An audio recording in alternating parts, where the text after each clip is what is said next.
Meus irmãos, abram comigo a sua Bíblia em 2 Coríntios, capítulo 12. Estamos de volta com a nossa tela, graças a Deus. Graças à generosidade dos irmãos, a gente conseguiu reverter. O problema virou foi bênção, que a gente comprou algo melhor. 2 Coríntios, capítulo 12. A tela está funcionando, só não o versículo. Ah, agora! Aê! Não faz isso comigo.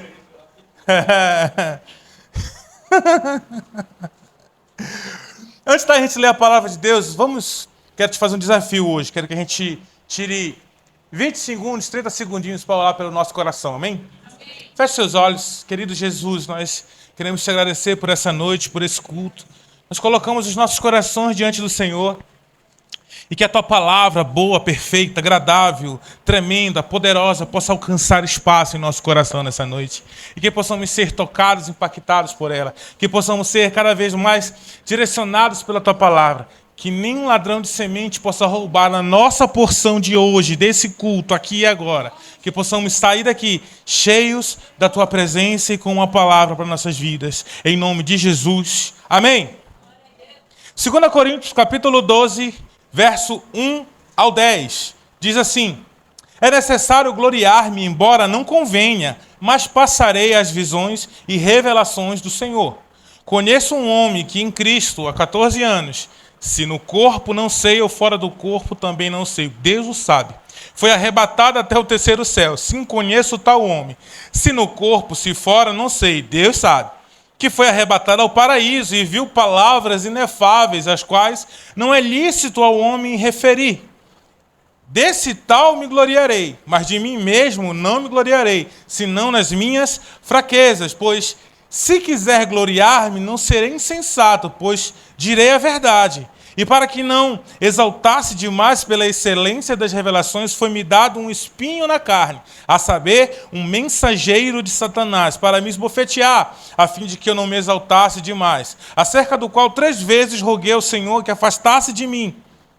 Ele me disse: a minha graça te basta, porque o meu poder se aperfeiçoa na sua fraqueza. Por isso, de boa vontade, antes me gloriarei nas minhas fraquezas, a fim de que repouse sobre mim no poder de Cristo, pelo que sinto prazer nas fraquezas, nas injúrias e nas necessidades, nas perseguições, nas angústias, por amor de Cristo, porque enquanto estou fraco, é que então eu estou forte.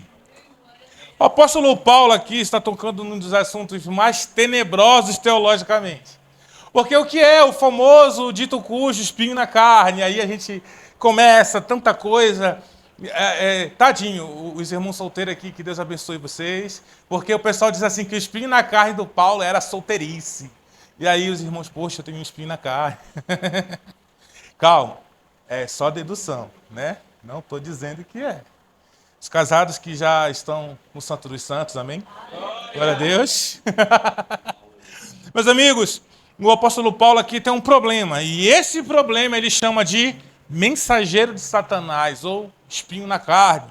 A palavra mensageiro aqui é a palavra ângelos, que é anjos, belarrins.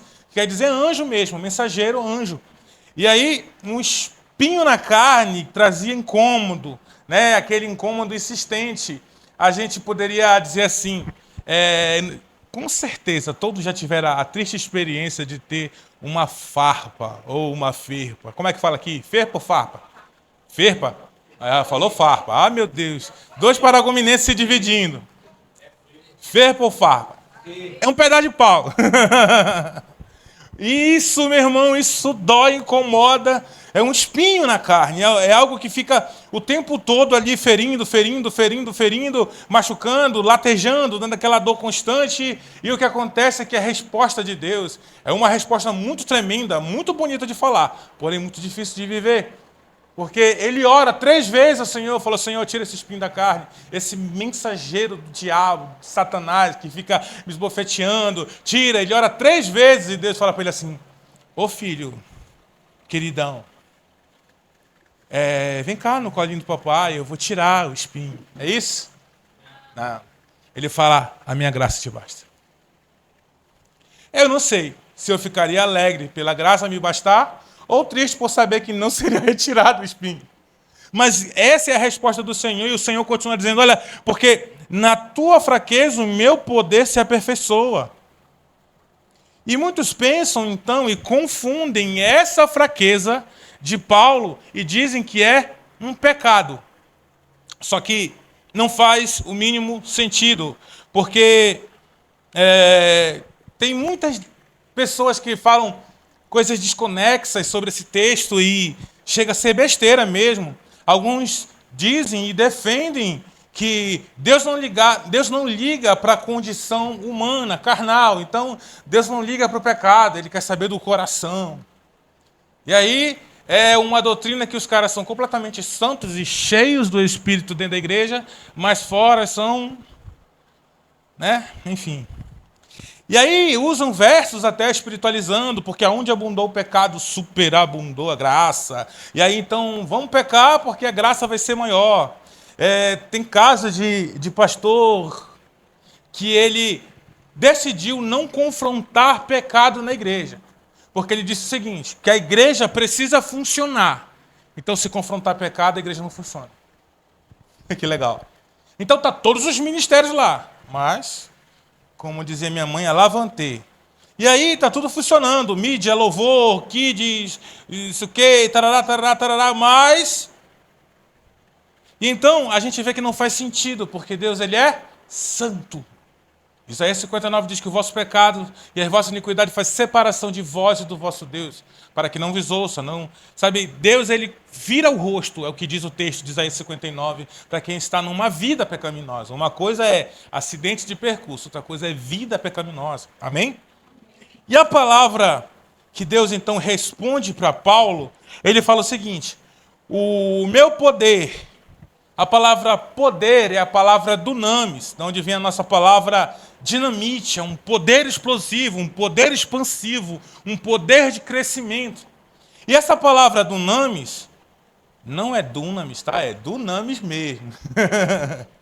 A palavra dunamis, por exemplo, ela é um poder de ação, um poder de locomoção, um poder que confere habilidade, é um poder de revestimento para algo ser feito.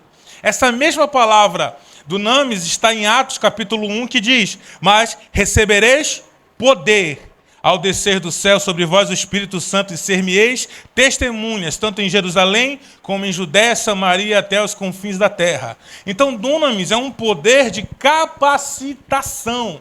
É um poder que vem do céu para que você possa desenvolver, cumprir, exercer uma missão. Amém? Amém. E a outra palavra que surge aqui é a palavra fraqueza no texto.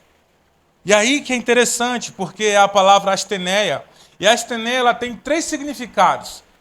Mas o significado primário eu vou deixar por último. Vamos para os dois últimos. O primeiro, de trás para frente, é falta de força física. Essa fraqueza pode representar, asteneia, a palavra, pode representar falta de força física. Paulo tinha várias e inúmeras limitações físicas. Muito pelos jejuns, muito pelas surras com que ele levou. Paulo já apanhou muito para Jesus. Muito mesmo. É catalogado, no mínimo, de 4 a 5 surras que poderiam levar à morte. Fora que ele deu para correr. Terrível, ninguém riu, só riu, né? Foi mal, desculpa, eu sei que pesou o clima. Mas é isso, ele teve muitas surras. Há uma linha de raciocínio e eu creio também que Paulo tinha um problema nos olhos, né? Tanto que ele usava os lenços, que dizia os lenços de Paulo, foi lá e curou e tal. E tem um verso que ele diz, olha, aos Tessalonicenses, que ele pega e fala assim, eu sei que vocês me amam de tal forma que se pudessem, daria os próprios olhos de vocês para mim. Outro texto fala que com letras grandes e garrafais vos escrevo. Tudo isso era sinais de que ele tinha um problema nos olhos, uma doença nos olhos. Uma enfermidade que foi causada por essa fraqueza. A segunda palavra que pode se entender de astaneia é debilidade natural do corpo. Ele tinha uma deficiência na qual ele nasceu, uma fraqueza na qual ele nasceu. E isso é suposições, tá, queridos? Já a gente vai entrar em algo. Então, algumas dificuldades, talvez algumas restrições. Eu lembro que quando você olha para as Escrituras, você vê muita gente com debilidades naturais. Tinha gago, tinha surdo, tinha aleijado, tinha vários tipos de pessoas que tinham dificuldades, restrições, que foram levantadas para pregar a palavra do Senhor. E a terceira e primária entendimento sobre a palavra astaneia é a falta de capacidade para fazer algo. A falta de potencial para exercer algo. E aí a gente entra numa grande controvérsia. Por quê? Quem era o apóstolo Paulo? O apóstolo Paulo, ele era um cara extremamente capacitado nas capacitações humanas. Por exemplo, Paulo, ele era um profundo conhecedor dos filósofos gregos, né, de Platão, tem uns caras chamados epicureus. Então ele era um excelente debatedor sobre isso, ele conhecia profundamente. Ele falava 5 idiomas. Paulo dominava profundamente a teologia judaica. Paulo ele era reconhecido. Paulo ele tinha um currículo completamente invejável. Então, qual capacidade então faltava para esse homem?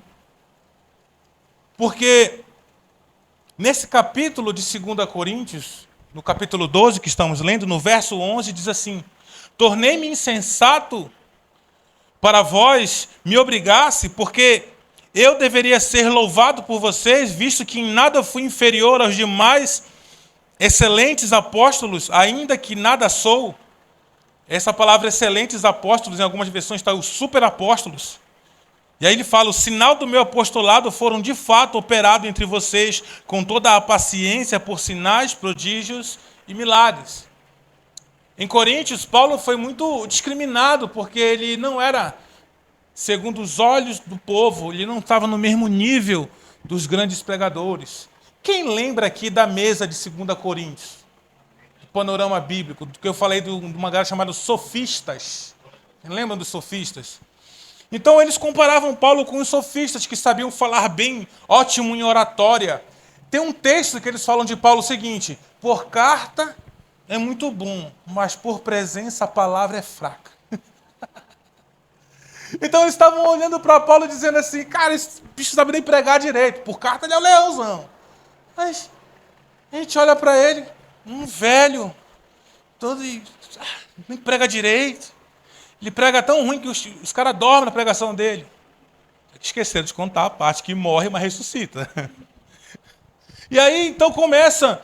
E Paulo tenta, então, proteger o seu apostolado. Fala: cara, em que eu fui rebaixado perto dos super apóstolos? Em que eu fui rebaixado, então, perto dos outros apóstolos? Só que aí a gente aprende que Deus ele não quer apenas pessoas capazes. Pessoas capazes, sem caráter, o resultado é desgraça. Pessoas só com capacidade humana, mas sem coração transformado, eles não geram bênçãos. Porque a capacidade humana, como o Éder falou, ela é corrupta, ela é caída. Até a nossa generosidade, há pecado na nossa santidade. Na nossa generosidade, há corrupção.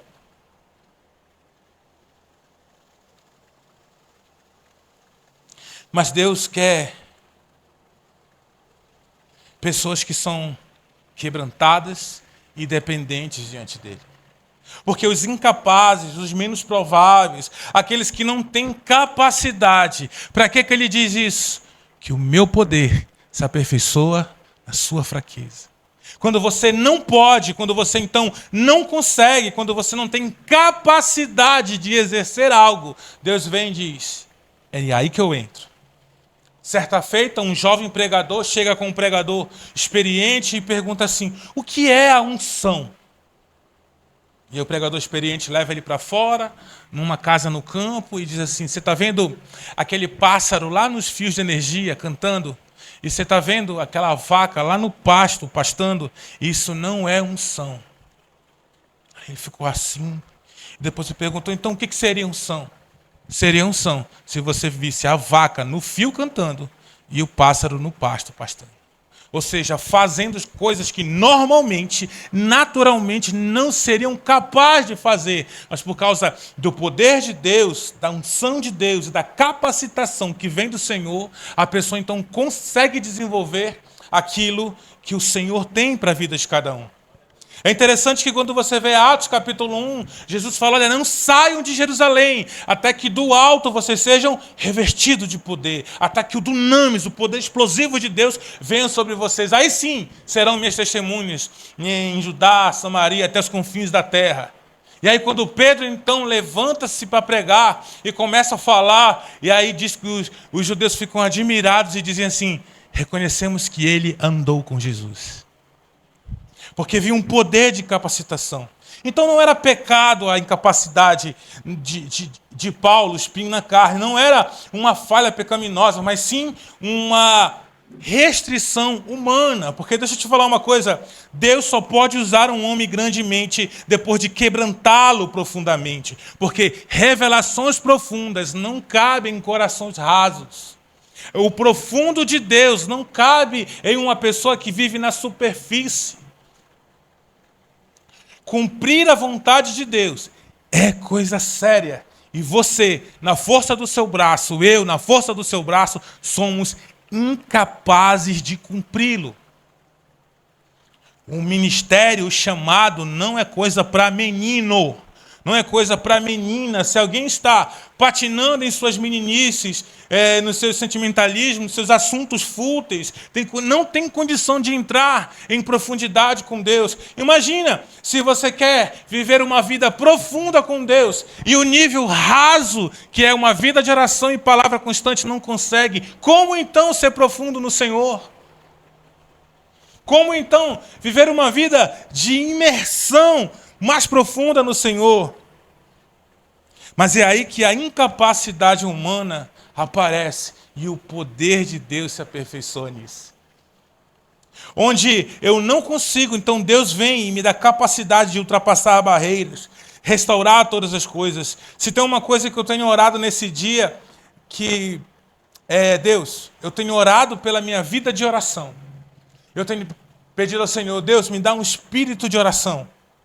Um espírito que acorda e eu preciso do Senhor.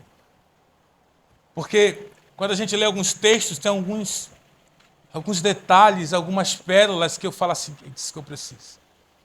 Porque eu acho que é Lucas, quando está falando de João Batista, fala assim: e João Batista tinha o dom, João Batista tinha a capacidade de perceber o Senhor. Eu falei: opa! Se tem inveja santa, brotou aqui. Por quê? Imagina isso. Você ter a capacidade de enxergar quando alguém está sendo inspirado por Deus e começar a falar algo para você. Você ter a capacidade de enxergar quando uma situação vai se montando ou se desmontando diante de você. E você começa então a perceber: Deus está no negócio. Deus está fazendo isso. Qual é os nossos erros e falhas? É justamente por não perceber Deus. Muitas vezes nós estamos fechando negócios, fechando acordos, caminhando com pessoas, olhando e isso e tal, e você vai se empolgando e vai dar certo, vai dar certo. E aí, mas se uma oração poderia te livrar, uma oração poderia te impedir, às vezes, de cair num laço.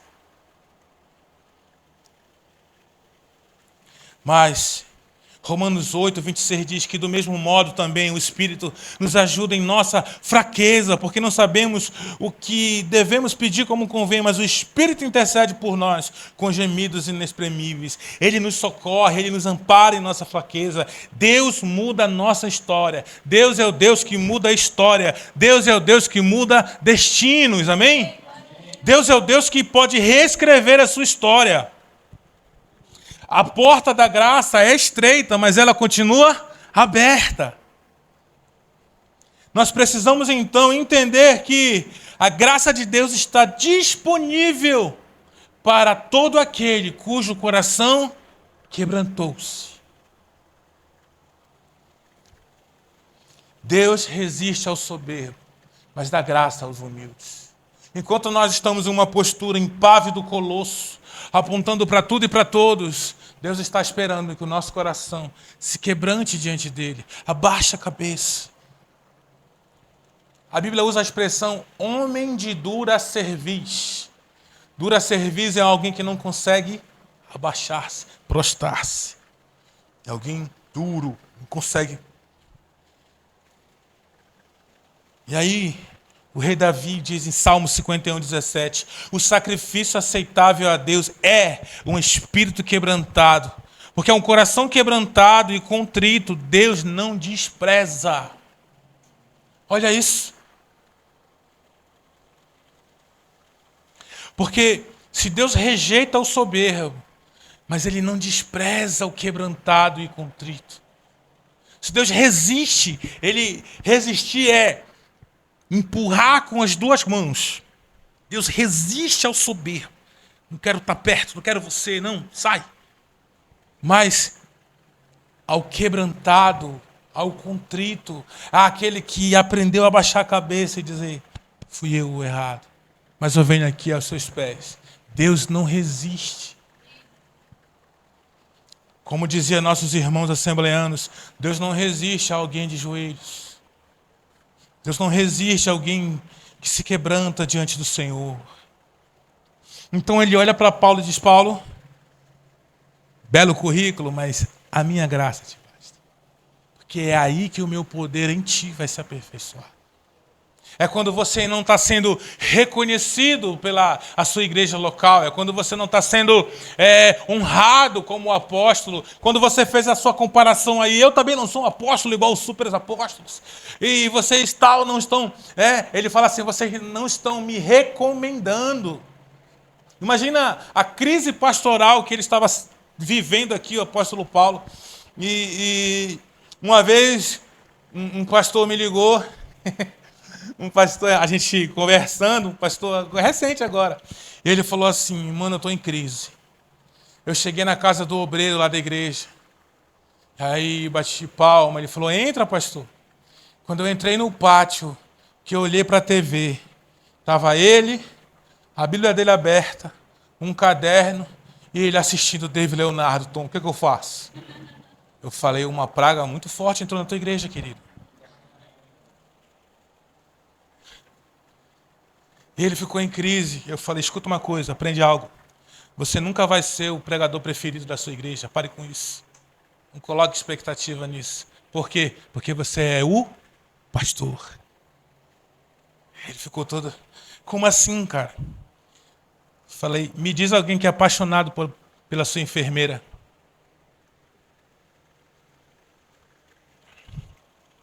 Você chegou doente no posto de saúde, ela te deu uma bezetacil, você saiu de lá mancando, xingando até a 4ª geração dela. Aí você diz assim, nossa, como eu amo aquela enfermeira. Toda vez que eu chego lá, ela me dá uma bezetacil. Quando não, é uma Voltaren. Aí se eu chegar ferido, então ela tira as escamas. Escama não. Eu estou espiritual hoje, recebe. Vai. Ela tira as casquinhas lá, os cascões. Ela atiça a ferida e joga aquele algo iodado. Você sabe que algo iodado é Satanás ali escrito lá dentro, né? Aquilo dói demais, xixi do capeta aquilo ali. E aí quem ama? O pastor é essa pessoa. Eu vou ser a pessoa mais incômoda na tua vida, sou eu. Prazer, Tomzão. Meu pastor me ama. Amo, te amo. Deixa eu te pegar no erro, dou-lhe uma cipuada, com muito amor, carinho. E aí vai ter dias que você vai me odiar. Eu tinha um discípulo que ele me chamava de gigante Golias. Ele pulava o muro do quintal para não ser discipulado por mim, tu acredita? Eu dobrava na rua e falava para a mulher dele, lá vem um gigante Golias, eu vou fugir. Ela, menina, o pastor fica aí. Nada, ele pulava o muro. Aí quando eu entrava na casa dele, ele dava a volta ao quarteirão. Depois ele foi confessar, pastor, eu quero te pedir perdão aí. Tal. Te chamava de gigante Golias. Ai. E aí, Paulo nessa crise pastoral, e aí o que acontece é que Deus fala para ele, cara, minha graça te basta, meu filho. Minha graça te basta. Você não precisa, então, o seu currículo, a sua capacitação, os seus méritos, a força do seu braço e aquilo que você acha que você sabe. Quando você entra no meu jogo, da minha forma, você descobre que tudo que você sabe é nada. E aí o que acontece é que Davi descobriu algo. Quebrantamento é um caminho sobreexcelente. Um homem quebrantado é o que faz a chave virar na sua vida.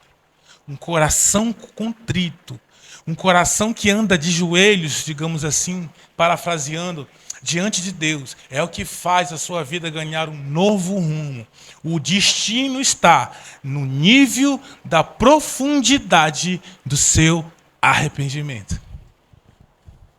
Romanos capítulo 5, verso 20 diz que não sobreveio a lei, porém, para que a ofensa abundasse, mas onde abundou o pecado, superabundou a graça. Vamos falar de Davi agora. Davi foi o homem que superabundou o pecado. Davi foi aonde abundou o pecado. Refazendo a minha fala. Davi foi onde abundou o pecado. O pecado de Davi foi de tal forma escandaloso, grandioso. O pecado do rei Davi foi uma grande, total tragédia. Davi olha uma mulher pela janela do seu apartamento real. E era um lugar que ele não deveria estar. O povo estava na guerra, mas o rei deu mole e falou, vou ficar no palácio hoje, vamos lá. E aí, de repente, ele sai na janela e vê a Bete, Seba. E aí, uma mulher muito bonita, atraente, e naquele momento de libido 1380, lá em cima, ele olha e fala, manda buscar, eu quero aquela. E aí ela vem. Aí alguns pregadores pregam assim, ela não podia dizer não ao chamado do rei. Você sempre pode dizer não ao pecado. Mesmo que isso curte a sua vida, pode sim dizer não. Se ela também fosse íntegra, ela perdia a cabeça. Como que Davi ia matar ela? Ah, nós vamos executar a tia Bete hoje aqui porque ela não quis ficar comigo. Oi, rei, como assim? Ela queria também. A Bete não estava em santidade, não. Então ele deseja a mulher de um soldado e ele fica com essa mulher e aí ele pensa, e agora ela engravidou? Xiii, deu ruim pra caramba. O que ele faz? Chama o cara e fala, cara, vou te dar um dia de folga hoje, fica na tua casa. Vai lá, deita com a tua mulher, aproveita. Aí ele pensou assim, vai para casa, vão, né? E aí eu vou botar o filho nele. Aí o cara não vai para casa, dorme na rua. Aí o Davi chama ele e fala, ei, Urias, que isso, cara? Então, meu senhor, como que eu vou para casa, deitar com a minha mulher, jantar e tal, enquanto os meus irmãos estão na guerra? Que era atitude para o rei ter tomado. E Davi fala, agora eu me lasquei. Vou ter que matar Urias. Aí põe o cara na frente de batalha e tal. E aí o cara morre. E aí Davi vem com aquela cara de pecador, lambido, deschambido, e diz assim, gente querido, poxa, o irmão querido morreu na guerra. Tadinha, a viúva está gestante. Eu vou casar com ela, fazer um bem para ela. Aí o povo, ei, rei, olha o coração do rei. O profeta Natan entra virado no girar e fala, e cara, Davi, tinha um cara que tinha uma ovelhinha só, e tinha um sem vergonha, que tinha um bocado de ovelha. Aí esse sem vergonha mata o cara por causa de uma ovelha. O que a gente faz? Davi diz, tem que matar esse cara. Pois é, esse cara é tu. Se fosse paraense, dizer, caba safado. E aí, pronto, desencadeou o negócio. O que acontece é que o pecado de Davi foi a desgraça da vida dele. O pecado acabou com a família de Davi. O pecado acabou com o reinado de Davi e quase acabou com a nação de Israel. Na família de Davi houve assassinato entre irmãos. Na família de Davi houve estupro de irmãos. Na família de Davi houve mortes terríveis. Mas o que Davi fez? A culpa é de todo mundo aqui desse reino. Não. Salmo 51, versículo 1. Davi começou a quebrantar o seu coração, dizendo: compadece de mim, ó Deus. Segundo a tua bondade, apagas de minhas transgressões. Segundo a multidão das tuas misericórdias, lava-me completamente da minha iniquidade. Purifica o meu coração do meu pecado, pois eu conheço as minhas transgressões. O meu pecado está sempre diante de mim. Contra ti, somente contra ti eu pequei. Eu fiz o que é mal diante dos teus olhos, de sorte que é justificado em falares, é inculpável em julgares. Eu nasci em iniquidade, em pecado concedeu minha mãe. Eis que desejas que de verdade seja no íntimo, faz-me, pois, conhecer a sabedoria do secreto da minha alma. Purifica-me como isopor e ficarei limpo. Lava-me e ficarei mais alvo que a neve. Faz-me ouvir júbilos e alegria, para que se regozijem os ossos que tu esmagaste. Esconde o teu rosto dos meus pecados e apaga as minhas iniquidades. Aí ele clama: cria em mim, ó Deus, um coração puro e renove em mim um espírito inabalável. Não me lance fora da tua presença e não retires de mim o teu Espírito Santo. Restitui-me a alegria da salvação, sustém-me com o espírito voluntário, então ensinarei os transgressores os seus caminhos e pecadores se converterão em ti. Livra-me do crime de sangue, ó Deus, Deus da minha salvação, e a minha língua cantará alegremente a tua justiça. Abre, Senhor, os meus lábios e a minha boca proclamará o teu louvor, pois não desprezas. Não te comprazes em sacrifício, senão eu te oferecia. Holocausto, tu não te deleitas, mas o sacrifício aceitável a Deus é um espírito quebrantado e um coração contrito. Tu não desprezas, ó Deus. Ele quebrantou, ele se humilhou. E aí algo poderoso aconteceu. Deus respondeu. Salmo 32. Não está aí. Mas ele diz: confessei-me o meu pecado, porque a tua mão pesava sobre mim de dia e de noite. Não sei se você já passou ou passa ou está passando por isso, mas o peso da culpa do pecado é a pior coisa que alguém pode viver na vida. Todo mundo hoje busca alguma forma de expurgar a culpa. Então o que acontece? Muitas coisas as pessoas fazem para que expurgar essa culpa, porque aquilo é terrível demais. Como ele disse: de dia e noite a tua mão pesa sobre mim, os ossos que tu esmagastes. Porque o que Davi está falando? Cara, eu não consigo respirar, porque o pecado pesa sobre a minha vida. Então, hoje em dia, as pessoas elas querem então culpar alguém para dizer: não, eu pequei, foi por causa do fulano. Ou então, a gente está muito mais acostumado com as pessoas dizer o seguinte: não é que isso seja pecado. Então, quando eu não consigo mudar a minha vida, então eu me esforço para mudar a Bíblia. Eu descredibilizo a palavra, eu mudo de teologia. Por quê? Porque eu não consigo mudar a mim mesmo. Porque aquilo pesa, eu quero expurgar a culpa de alguma forma. Mas não tem jeito. E muitos de nós reprovaríamos Davi. Davi, quem sabe, não prestaria nem para ser líder de GC na nossa igreja, quem sabe.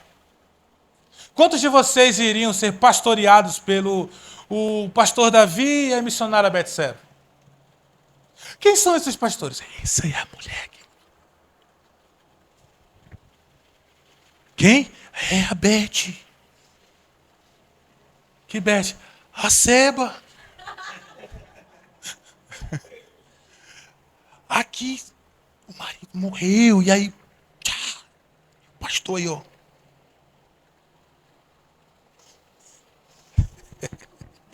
Quem sabe Davi nunca ministraria na nossa congregação.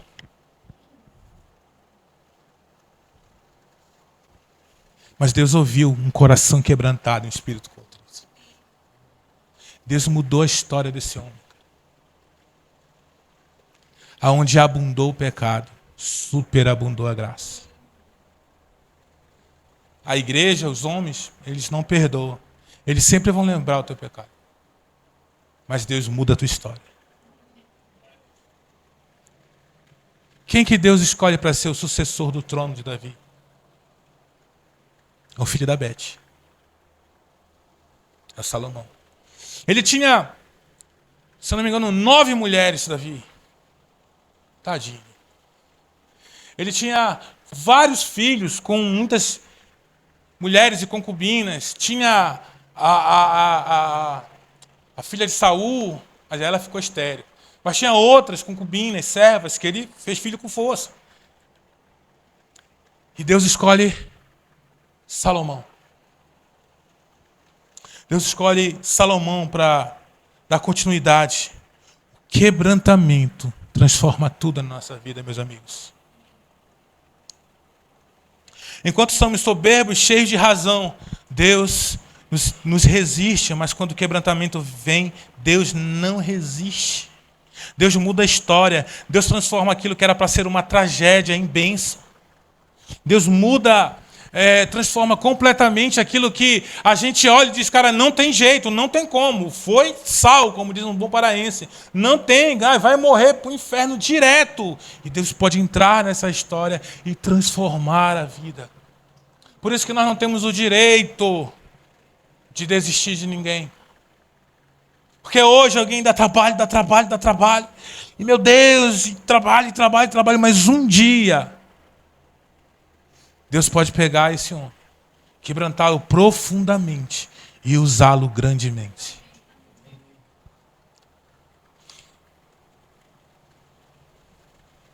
Então,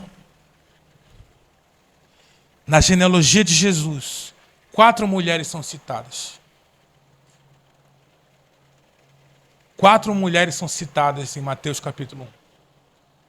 E aí, uma é Tamar, Raabe, Ruth e Betseba.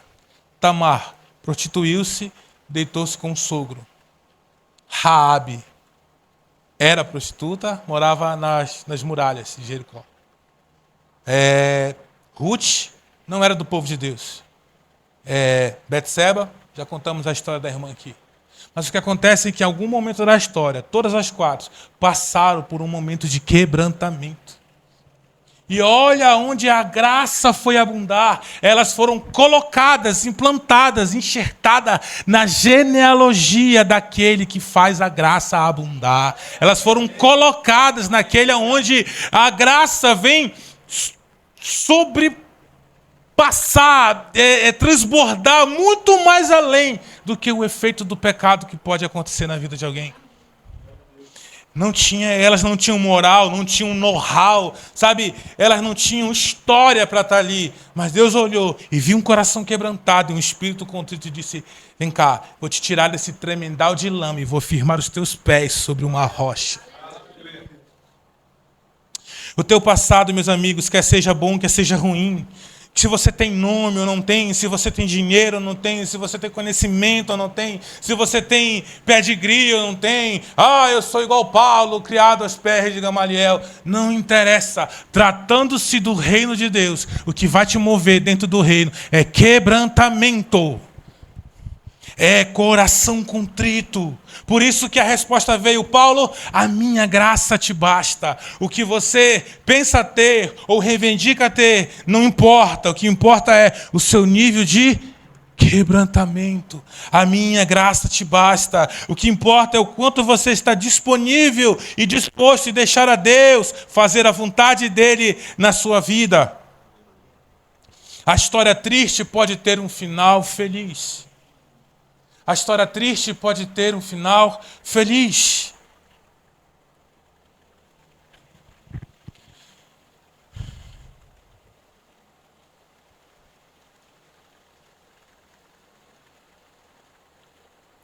Deus, Ele é o Deus que muda histórias. Essa semana, algo extremamente poderoso aconteceu comigo. Compartilhei nos meus stories. Essa semana eu concluí a minha formação. E eu jamais imaginava concluir isso. Aí eu lembro que eu olhava para trás, eu lembro quando a gente converteu, A Ellen estudando e tal, fez a faculdade dela e tudo, e ela pegando no meu pé, dizendo assim, vai estudar, vai estudar, vai estudar, vai estudar. Eu dizia, não dá, tem 2 meninos para criar, tem que trabalhar, já era, passou o tempo. E aí ela me empurrou para dentro de uma prova, eu fui, passei, me empurrou para dentro da outra, e as coisas aconteceram, e eu comecei a pensar. Eu comecei a pensar, porque eu comecei a pensar onde seria o meu fim se eu não tivesse passado por alguns processos na minha vida. E os processos foram quebrantamento profundo. Tem áreas na minha vida assim que foi um tempo de choro, choro, choro, choro, choro. E somente se não fosse esse choro, esse quebrantamento, eu acho que não teria mudado algo. Eu reconheço que a conversão, ela é uma obra profunda de Deus. Talvez você já recebeu a Cristo e você já se conscientizou que Jesus Cristo é a salvação. Mas deixa eu te dizer, vai chegar o dia da tua conversão. Vai chegar um dia que a ficha vai cair profundamente no seu coração. E esse dia é o dia da sua grande escolha. Esse dia é o dia onde você vai fazer a escolha que vai e pode mudar completamente a sua vida. E aí já não tem a ver mais com hábitos, com isso, com aquilo, com regras de fé, com quanto você é fiel a algo ou não. Tem a ver o quanto que você vai simplesmente mortificar a sua carne, morrer mesmo e viver para Cristo. Porque Paulo diz, Gálatas 5:25, se eu não me engano, porque o viver que agora tenho, eu vivo por Cristo Jesus, porque eu estou crucificado com Ele. Já não sou eu mais quem vivo, mas Cristo vive em mim. E a vida que tenho, agora tenho pelo Filho de Deus. E tem um verso aqui em Filipenses capítulo 3, versículo 4, que mostra então o quanto que Paulo entendeu a mensagem da tua graça me basta. O quanto que Paulo então compreendeu, cara, a graça de Deus é tudo para mim. E ele começa a dizer o seguinte, Filipenses capítulo 3, versículo 4, né? Eu falei o contrário, perdão. Filipenses 3:4 diz: se bem eu poderia até me confiar na carne, se algum outro julgar poder confiar na carne, eu ainda mais. Circuncidado ao 8º dia, da linhagem de Israel, da tribo de Benjamim, hebreu de hebreu, quanto à lei fui fariseu. Quanto ao zelo, persegui a igreja. Quanto à justiça que há na lei, fui irrepreensível. Ele falou, se é para se confiar, eu posso mais. Mas aí ele fala, mas o que para mim era lucro, passei a considerá-lo como perda por amor a Cristo. Sim, na verdade tenho também como perda todas as coisas pela excelência do conhecimento de Cristo Jesus, meu Senhor, pelo qual sofri a perda de todas essas coisas e a considero como refúgio para que possa ganhar a Cristo. Refúgio é o mesmo que esterco, estrume.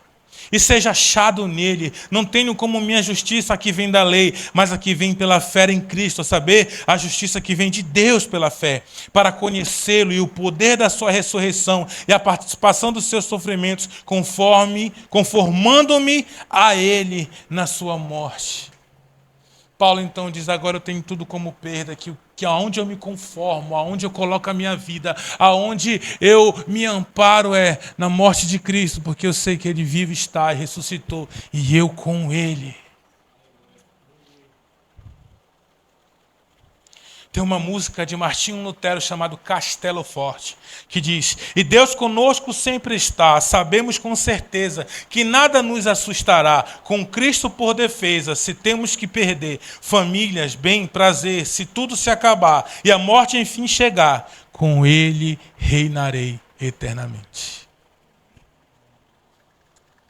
Isso é uma coisa, meus amigos, que nessa noite eu quero te convidar a meditar é o quão profundo você necessita quebrantar-se. Porque se tem uma coisa que pode valer tudo na sua vida, essa se chama a graça de Deus. O quão você mergulha na profundidade da graça, o quão você mergulha na profundidade do quebrantamento, o quão você mergulha na profundidade da contrição e do arrependimento, pode ser o quão profundo Deus te leve nele, pode ser o quão profundo Deus te guie no relacionamento com Ele. Se tem uma coisa que vai mudar completamente a sua vida, é o seu nível de quebrantamento em Deus.